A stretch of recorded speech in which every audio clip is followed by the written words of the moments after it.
Hello everyone and welcome to Horizon Grand Prix Season 4 video series. I'm Steven.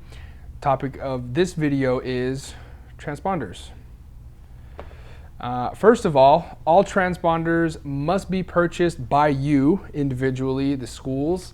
Also, they must be purchased through a Horizon approved vendor. There are potentially different versions of this, so make sure you get the correct one. A MyLapse one from a Horizon approved vendor, very important just to make sure everything works out for you. Right off the bat, what is a transponder? How does it work? You need to understand that the transponder here is actually hardware. It's a piece of hardware that allows you to connect with a software, which is the LiveRC program that we use to go online and actually look at the data. So hardware, LiveRC is a software, they connect and work together. You get to know how many laps you're doing and how fast. Also, just understand that these are powered through your car, so there is a little bit of a draw from your energy, and these are connected through your receiver. So it's usually on channel 3 or 4. Your first two channels are your throttle and your turning. Third and fourth channel, potentially depending on your setup, is transponder. So make sure it's connected correctly and make sure it's mounted correctly. So understand that on your car, there are a number of places you can mount it. First of all, understand that you need to mount it parallel to the surface, parallel to the floor.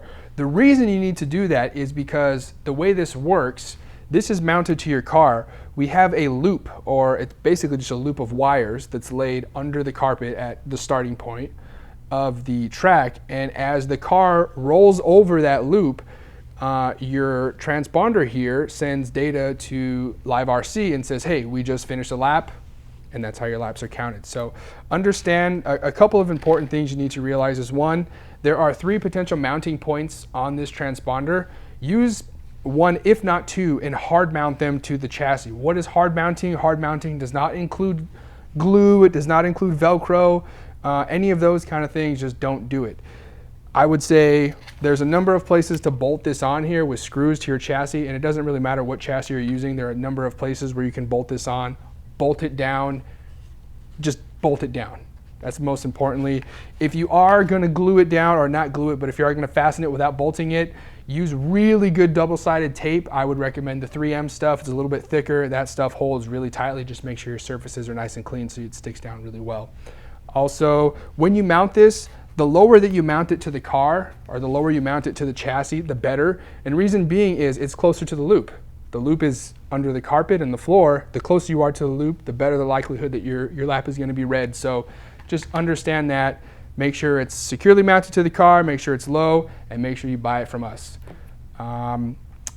Just understand we are not perfect. We do make some mistakes. So if you catch any of these mistakes, please let us know in the comments below. Also, if you find these videos helpful at all, please subscribe so you can stay current with everything we're releasing to you. I am Steven with Horizon, and I will see you in our next video.